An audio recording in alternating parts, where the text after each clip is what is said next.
Seated, please.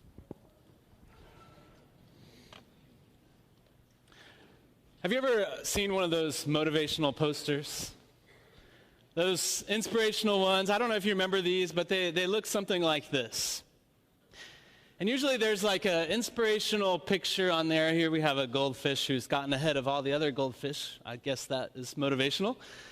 And then you've got a big word in bold and colorful, excellence, and so it tells you what this poster is to be about. We're supposed to be excellent like a goldfish. And then beneath it, there's a quote, and this one says, "The will to win, the desire to succeed, the urge to reach your full potential, these are the keys that will unlock the door to personal excellence."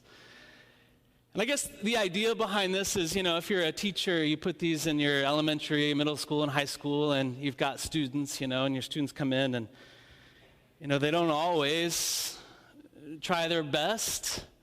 They're not always respectful. They're not always studying. And so, you hope that if they see this poster and they're about to say something disrespectful, they'll say to themselves, today I'm going to pursue excellence. And I'm not going to say that thing that is disrespectful. Or right about the time they're going to Christmas tree that test, they look up and they see this poster and they say, I'm going to pursue excellence and try my best on this test. Or I'm going to, instead of goofing off with my friends today, I'm going to pursue excellence and actually listen to the lecture the teacher is going to give. I suppose that's the idea behind posters like this, but does it work? Well, I like the fact that it's very hopeful. But I don't know that it does work, and I don't know that I've ever looked at one and said, I'm going to be inspired by this today. I have to confess something. There's a little bit of a darker side of my sense of humor that likes to make fun of things like this. I know I'm not alone in this room. I mean, some of you are hopeful all the time, but for me, it's like I want to talk about what happens if the goldfish misses? These are the things that going on in my head, and so I have to confess that. But apparently I'm not the only one, because a birthday or Christmas many years ago, my brother handed me a poster. And I opened it up, and it looked like one of these. And I thought, well, the motivational poster, why did he give this to me for my birthday? But then I read it, and this was it. It's a picture of the cat hanging onto the rope, and instead of saying hang in there, it says give up. And the caption below it says, at some point, hanging in there just makes you look like an even bigger loser. And I thought, my brother is a genius. He bought me a gift. He did what was required, but in the process, he called me a loser. And there's others of these. It's on a website called despair.com, if this is how your brain works, Destiny. Some are destined to soar on the wings of eagles. There's a fish in the eagle's hands, while some being torn apart by beaks and talons. Kind of ruins the inspirational nature of this, right? Or this one, risk-taking. The pain you feel today will be the strength you feel tomorrow. Or you could just die from it. It's hard to know with these things sometimes. And so, okay, why do people make fun of these? I think at the end of the day, it's how helpful are these inspirational phrases? And sometimes I just can't even agree with the phrase that I'm reading. And so this is one of those that's been around for a long time. Live each day like it's your last, because one day you might be right. And I think, thank you for reminding me of my imminent death, right? And I don't like it because of that, but I don't like it also just because it's impossible. If you prefer the Tim McGraw version, live like you are dying. Can you do this? When I was in college, these phrases were very popular. These songs were very popular. And I just thought, if I'm dying, if today is my last day, I'm not going to take that test. If today is my last day, I'm not studying, I'm not writing the paper, I'm certainly not going to visit financial aid so that they can take more of my money. I'm going to get my friends together, we're going to have a party, and my family, and we're just going to have one big celebration until it's my time. Like, if I lived every day like that, what kind of life would that be? It'd be a lot of parties, but I'd be broke. And so if I was going to make an inspirational or a demotivational picture for this, I would do it this way: is live every day like it's your last, and it will be, because you've never saved anything for tomorrow. So sometimes these phrases, although they sound good and they temporarily fill us with warm thoughts and feelings, they don't always carry us very far. You see that? Sometimes they just don't do it. Now, alternatively, we have within our hands. And the truth in God's word doesn't always sound like a motivational poster. Am I right? Is everything in there the things that you want to hear? No. Is everything in there reduced to a soundbite that's meant to fill you with warmth? No. Is everything in there easy to understand? Well, no. But I've found it always carries further because it's true. Because it is truth.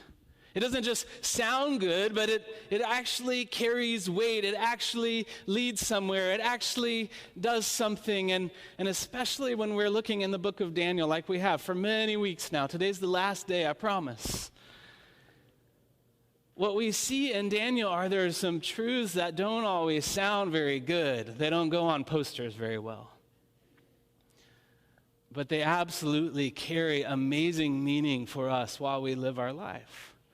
And the big question at the end of Daniel, especially 7 through 12, asks, I think, is how do we live with faith into a distressing future? I think this question is one of the questions for our age. How do we, in this room, live with faith into a distressing future? And so let's try to answer that question to the best of our ability. And while we look through these chapters in Daniel, you're about to find out they don't sound like an inspirational poster. Because if we look through Daniel 10, 11, and 12, which is really kind of what we're covering today, don't worry, we're not going to read all of that. But I do want to let you know what's in there. And so in Daniel 10, there's a moment where he tells the story of how he receives this last vision. It's an important vision. And in Daniel chapter 11, there's the content of the vision, and so what he actually saw. And then Daniel chapter 12, it's after the vision. And so without getting into all of the details of the vision, I wanted to kind of tell you what the vision is about. And it's about, mainly about this guy, Antiochus Epiphanes. How's that for a name? Now, the name Epiphanes means God made manifest. And so Antiochus was the king of the Seleucid Empire at the time, and he thought he was a god. He thought wherever he went, God made manifest. Wherever I go, there I am God. I don't know why they do these extremely flattering pictures on these coins, but he thought he was someone amazing. Now, he wasn't particularly kind to the Jewish people. In fact, he would do things to just mess with them. The Jewish people weren't allowed to have sacrifices of pigs, and so he would sacrifice a pig in the temple. He would make the priests eat pig so that they would be unclean. He would even boil huge vats of water with a pig in it and then dip their sacred texts into that water so that the priests couldn't touch them anymore. He was just particularly cruel to them. And while he was away, there was a rumor that he had died. And so the Jews chose to revolt at this time. And so they're like, okay, they took back part of Jerusalem and the temple and some of the parts that were really important to them. And we got it. We won, right? And he wasn't dead. And he comes back with a vengeance. And one day he kills 4,000 of them. Over the period of a few weeks, one day I think he killed 8,000. And then over the period of a few weeks, it's like 40,000 died. And then many more are sold into slavery. When he comes back, he also sets up a statue of Zeus in the temple. He does all of these things to God's people. And what we read about in Daniel is really a prophecy that this day is coming, 350, 400 years before it happens. And so if we could summarize in Daniel 11, 31 through 32, it's describing Antiochus Epiphanes. It says his armed forces will rise up to desecrate the temple fortress and will abolish the daily sacrifice. Then they will set up the abomination that causes desolation. With flattery, he will corrupt those who have violated the covenant, but the people who know their God will firmly resist them. Now, I think about this from Daniel's perspective. Now, Daniel, has he been through a lot? Entire book of Daniel is about all of the hardships that Daniel and his people have gone through. They are not obedient, and so God sends them to be in exile for 70 years. And Daniel lives throughout this entirety of this time, and Daniel gets a little bit of hope into the future that we're going to be able to go back to the promised land. We're going to have a temple again. We're going to have walls. We're going to have a community. We're going to have good things again. And he gets this picture of what it's going to be like, and it's great. And then God's like, but let me give you another picture even further into the future. And I'm like, why, God, did you have to show him that more bad things were ahead? I think God needed to warn his people that this isn't like the ride into the sunset part of the story. That everything in the future wasn't going to be just good and pleasant and easy to go through. It's going to be hard as they continue to move forward. And he had to do that through a faithful prophet. And what he had was Daniel. And so imagine Daniel is just filled with hope that they're going to be able to go back. And then is this other picture of this cruel king who's going to desecrate the temple and kill a lot of Daniel's ancestors and just all these terrible things that are going to happen. And how do you think Daniel felt about all of that news? He's overwhelmed. He's completely overwhelmed. In fact, we read about it in Daniel chapter 10, 1 through 3. In the 3rd year of Cyrus, king of Persia, a revelation was given to Daniel, who was called Belteshazzar. It was a message, and its message was true, and it concerned a great war. The understanding of the message came to him in a vision. And at that time, I, Daniel, mourned for 3 weeks. God gives him a vision, and he mourns for 3 weeks. He doesn't eat anything. He basically just eats what he needs to survive, eats nothing good. He just can't fill his stomach with, he's just distraught. I think about that and be like, God, just don't give him the vision, right? Just it's just too much for him. He can barely handle it. And I just think about that for today, and I realize that we are not emotionally equipped to process the future, or at least all of it, or at least much of it. We are not equipped to process all of that. And there's a lot of times where I want to know what's next. Anybody else? I want to know what's next for me, what's next for my family, what's next for the church, what's next for everything. I want a picture that perfectly lays it out into the future, and God reveal it to me. And I want to see what's in the future, God. And then he's like, I don't know if you do. I don't know if you want to see everything that's going to come, because some things will be great and glorious and amazing, and some things are going to be distressing. And that's what he tells Daniel. There's a time of distress coming, and I need the people to get ready. And so what do we learn from this? And all that Daniel is going through when he sees this vision, and maybe this isn't, I don't think this goes on one of those inspirational posters, but I think it's incredibly true and important, is we need to learn to let uncertainty be a gift. How many of you love uncertainty? I hate it the most, or I used to. I don't know that I like it, but I hate it less than I used to. But I was driving in the fog this morning, and I was like, I wish I could see a little bit. And I knew I would be preaching about, God, thank you, God, that's so ironic. We can't always see much into the future, but maybe that's a good thing. Maybe uncertainty can be a gift. And maybe we just need to give God the gratitude for what we have today rather than being so anxious to understand what comes next? Because if we could really see what comes next, would we be grateful for what we have today? So I think this is one of the lessons that people who are trying to live in faith in a distressing time need to know. If you're in a distressing time, in a troubled time, and you're trying to be somebody with faith, then let uncertainty be a gift. We don't know what the future holds, but whatever is in the future, we know that God has good things prepared for the people that love him, and there's going to be a gift in all of that. When we continue to read, Daniel is still struggling just to wrap his head around this vision. And so when we get to Daniel 10, 16 through 19, it says this: "Then the one who looked like a man touched my lips, and I opened my mouth and began to speak. I said to the one standing before me, I am overcome with anguish because of the vision, my Lord, and I feel very weak. How can I, your servant, talk with you, my Lord? My strength is gone. I can hardly breathe. Again, the one who looked like a man touched me and gave me strength. Do not be afraid, you who are highly esteemed," he said. "Peace, be strong now, be strong." When he spoke to me, I was strengthened and said, "Speak, my Lord, since you have given me strength."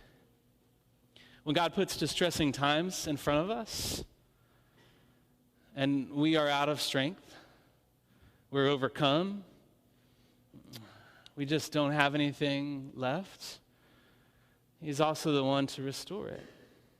And I would say that when times of distress deplete our strength, and they do, only God can restore us sufficiently.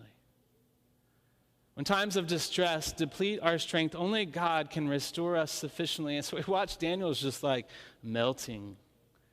He's like, I got nothing. I can't even speak. I'm just, my tank is completely dry. And he's like, let me touch you. Let me give you strength. And there's something sort of supernatural happening here where God is giving Daniel strength and say, okay, I'm going to give you enough strength for now and for now and for now and for now, and to keep giving that strength. And I think when times of distress come, we don't always know how to get strength from God.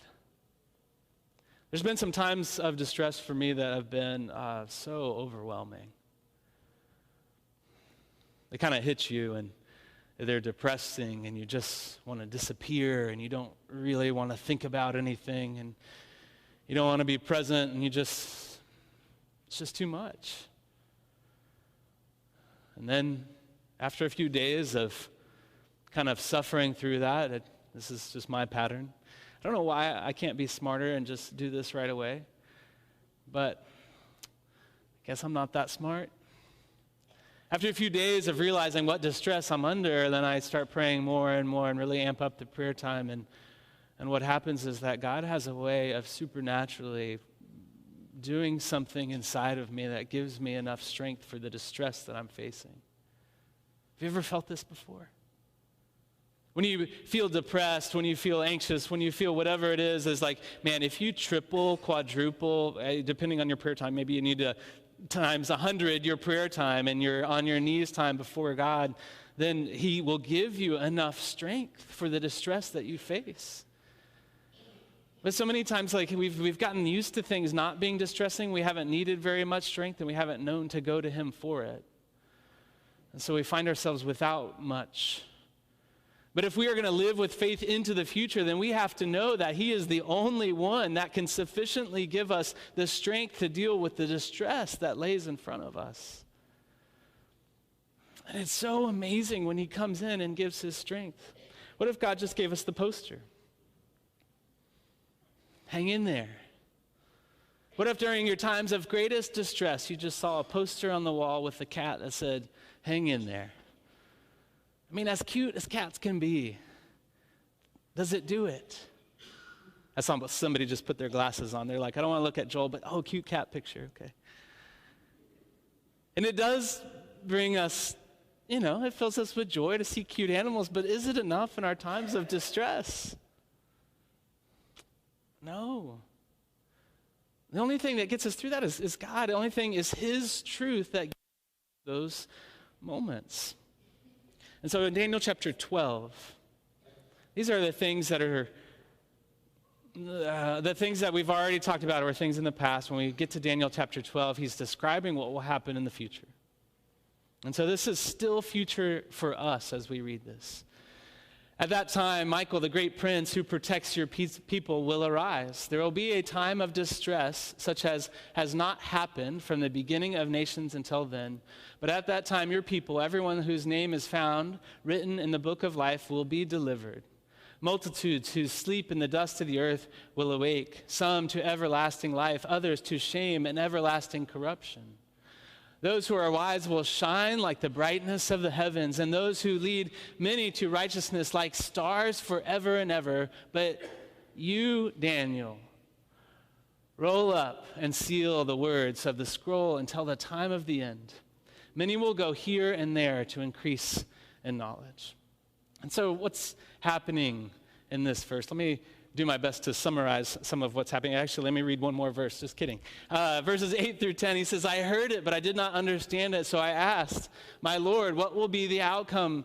What will the outcome of all of this be? He replied, go your way, Daniel, because the words are rolled up and sealed until the time of the end. Many will be purified, made spotless and refined, but the wicked will continue to be wicked. None of the wicked will understand, but those who are wise will understand. And so if we sort of sum up these verses that we've just read, there's going to be times of distress that are unprecedented at the end. We've been talking about this for the last 3 weeks. But there are going to be names of the delivered that are written in the book of life. There's going to be hard times. But at the end, the righteous of God will be delivered. At the end, those who sleep in the dust, those who have died, those who have suffered, those who have had hard things happen to them, they will arise. At the end, the wise, those who are faithful, those who followed God's commands, will shine like the brightness of the heavens. What does that mean? You will share in the glory of God. At the end, God will share his glory with you. You will feel God's glory.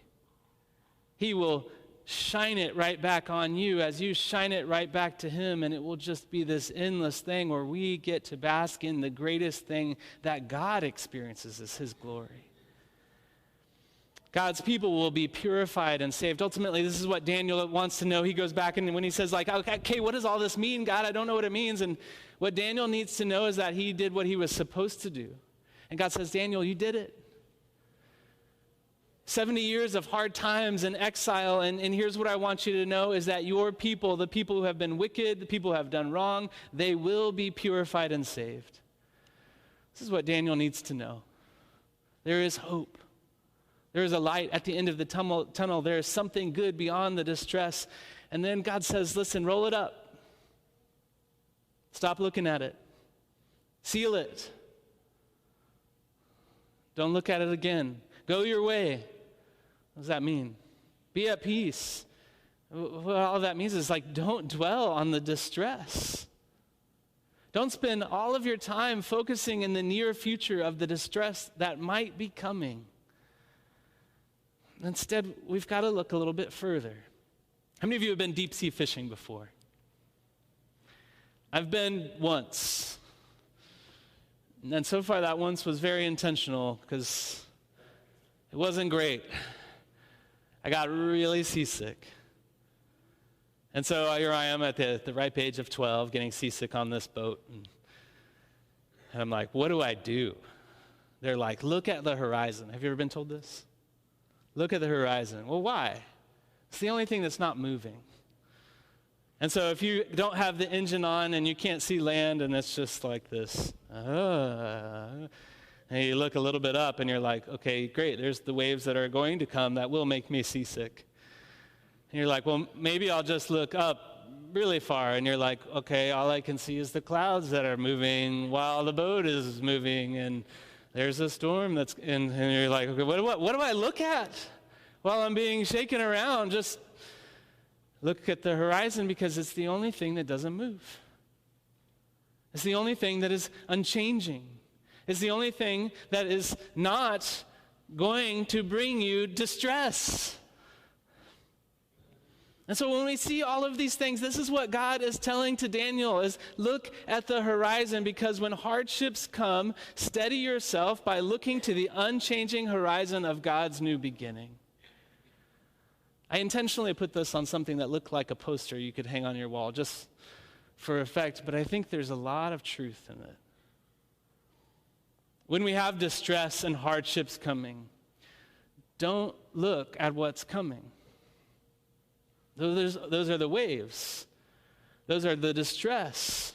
Those are the things that are going to come and rock your boat a little bit more. Well, don't just look up into the sky and dream. While you're dreaming, you're shaking around and, okay, well, what do? We look at the horizon. Because the horizon is the only thing besides God himself that is unchanging. And what is the horizon? It's the new beginning that God comes to bring. It's the moment when God's people are raised from the dead. It's the moment that we meet Christ in the air. It's the moment where he says, it's time to come home. Your distress is over. It's the moment when all of the trials that we've been through are done, and he says, now you get to be with Jesus forever.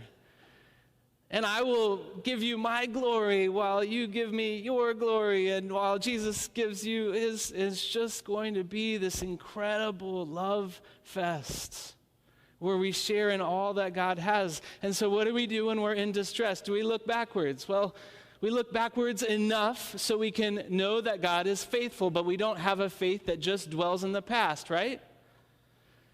Well, do we look down at our problems? Well, you have to know what they are, but you don't spin around them, right? Like Walker showed us last week, time and time again, and just focusing on your problems so that you just end up being disoriented to anything that's coming in the future. Well, do we look just ahead at the problems that are to come, that you're just going to be looking at what's going to shake you even more? Where do we look? We look to the horizon, because that is where the hope is found. It is the unchanging horizon of God's new beginning. There will be zero distress in that new beginning. How's that sound? How many of you would love to go to a place where God and Jesus and the Holy Spirit and all of God's people are not in distress, and it's just this giant party that you have never felt like before for the rest of time, and it doesn't stop and it doesn't end? And some of you are like, yep, take me now, I'm ready. That's what it's going to be like. And so how do we do this? And ultimately, is that just another poster? Is it just another quote that doesn't change anything? This is a friend of mine named David Young. He's the minister at the North Boulevard Church of Christ in Murfreesboro, Tennessee. And in the last couple of years, he got diagnosed with cancer. Now, he's a dear friend of mine. I would not be where I am without him. I've learned so many things from him. And it's not just the things he taught me, it's the who he is. You know those kind of people? Where they can teach you a lot of things, but of who he is has taught you more than what he's said. It's one of those. And when he was diagnosed with cancer, it shook his world. I wasn't sure if he was going to make it. He had 2 different kinds of cancer. The boat's rocking all around. He's looking ahead. It doesn't look good. And so he's going through all of this. And we're talking a little bit, but there's a lot he's got to go through. I got a chance to catch up with him at the Equip conference over the summer. And we're having dinner, and he's saying things that I don't like. Anybody ever done that to you? He's saying things like, well, this might be my last one. And we don't know that. Tumors aren't growing, the tumors aren't shrinking, we just don't know. It's uncertain. He's like, but this might be my last one, who knows? I'm like, hey, David, just stop talking like that. I don't like these words. And so he continues to talk, and we're talking to somebody else. Well, I don't know when I'm going to see you again this side of heaven. And she's like, stop it. And then while I was preparing for this lesson, I realized what's happened to him. At some point during that weekend, he says, Joel, during this process. He says, in my entire life, I've always had anxiety. I've always been worried about what the future holds or what's going to happen here or what's going to happen there and all of these sort of things. But throughout this process, God has taken away completely my anxiety. He says, that's why I can talk about the future and the uncertainty and the hope and realize, okay, I'm okay with all of it. When I was working on this lesson, I realized what he was doing. What he's saying is, I have steadied myself by looking to the unchanging horizon of God's perfect new beginning. And I was like, no. Why was I like, no? Why didn't I want him to do that? Because I'm selfish, yes. It's the first time anybody has accused me of being selfish on stage during a sermon, but thanks, James. It's true. I was not ready to let go of my friend. And ultimately, I'm looking at the problems.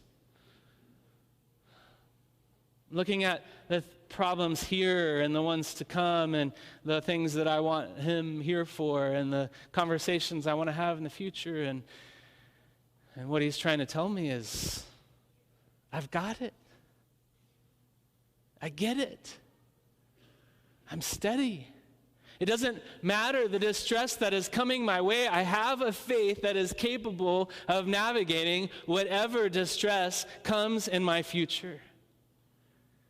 Because my eyes are on the horizon of God's unchanging and perfect new beginning. See, it's not just a poster. It's the truth. It's the truth. And when we can actually live like that and stop being selfish, right? Then we're filled with this incredible hope. And there's these verses in Philippians 2:12-15. It says, therefore, my dear friends, as you have always obeyed, not only in my presence, but now much more in my absence, continue to work out your salvation with fear and trembling.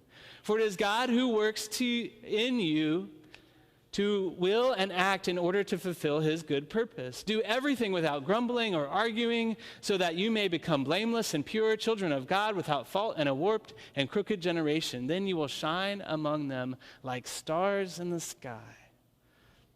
Where does Paul get this idea of shining like stars in the sky? Gets it from Daniel. What is he saying? He says, hey, we got to continue to work. There's more distress that's coming. So continue to work out your faith with fear and trembling. But God's going to do great things through you if you have faith. Stop grumbling. Stop complaining about the trials that are coming. Stop arguing. Stop arguing about the divisions among you. Instead, just be blameless and pure. Because if you can do that in this kind of a world, you're going to shine like stars in the sky. Ultimately, what he points to is this verse in John 17:22, where Jesus is praying in these last moments in the garden. He says, I have given them the glory that you gave me, that they may be one as we are one. What God has given to all of you in here, those who have put their faith in Jesus Christ, is his glory, his peace, his love, his greatness. And he can't wait to experience that with you for the rest of time. And I don't know about you, but I can't wait either. For fix your eyes on Jesus, the author and perfecter of your faith. Fix your eyes on the unchanging horizon of God's new beginning, and do everything that's required now to be filled with the hope that comes from believing in Jesus Christ. If you need our prayers to be strong in the times of distress, then come forward or go to the prayer room. If you need to be baptized into Christ, it's time. Stop waiting. You don't need to wait. You don't need to know more. You don't need to be perfect.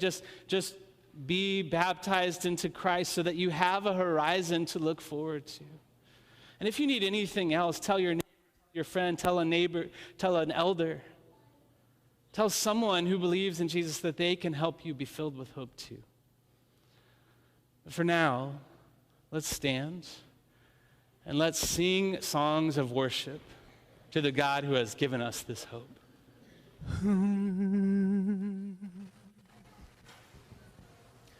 There's a peace I've come to know, though my heart and flesh may fail. There's an anchor for my soul. I can say it is well. Jesus has overcome, and the grave is overwhelmed. The victory is won. He is risen from the dead, and I will rise when he calls my name. No more sorrow, no more pain. I will rise on eagle's wings before my God, fall on my knees and rise. I will rise. There's a day that's drawing near, when this darkness breaks to light, and the shadows disappear, and my faith shall be my eyes. Jesus has overcome, and the grave is overwhelmed. The victory is won. He is risen from the dead, and I will rise when he calls my name. No more sorrow, no more pain. I will rise on eagle's wings before my God, fall on my knees and rise. I will rise, and I hear the voice of many angels sing, worthy is the Lamb.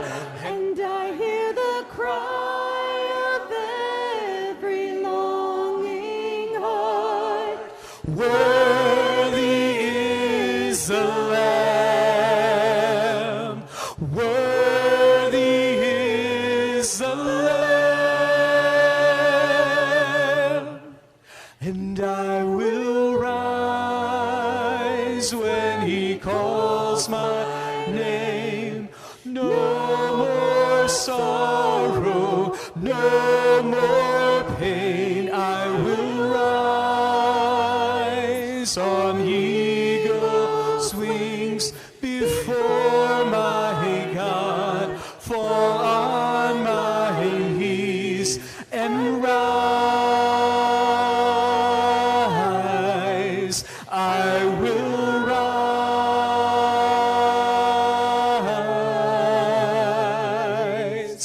Rise.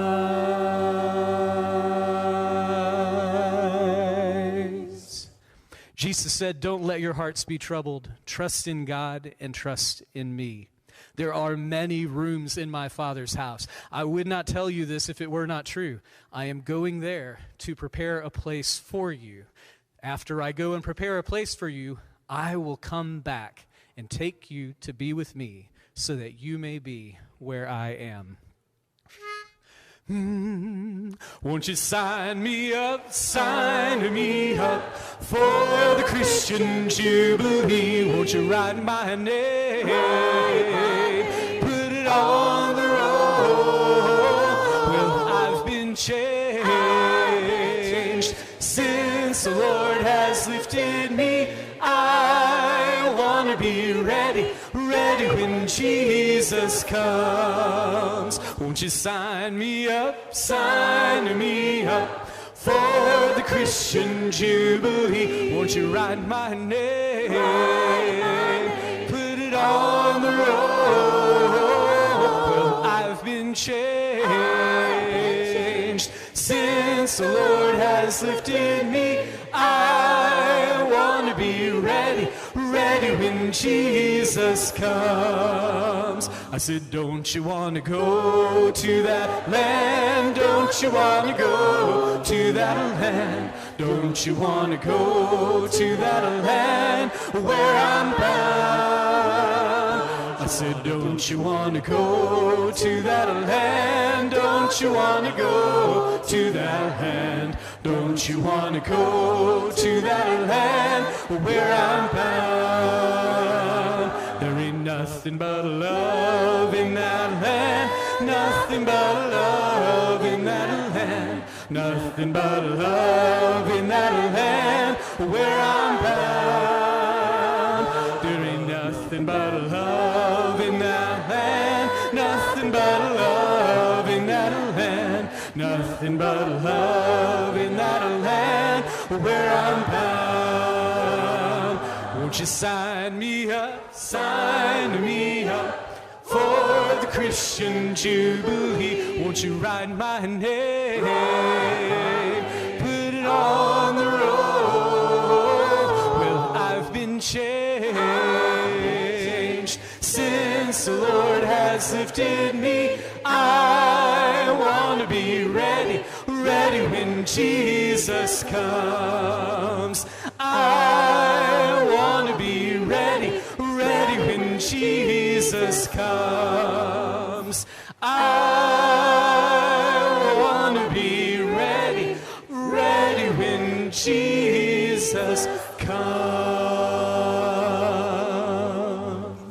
May God bless you as you go in the promise of the resurrection. We'll see you next Sunday.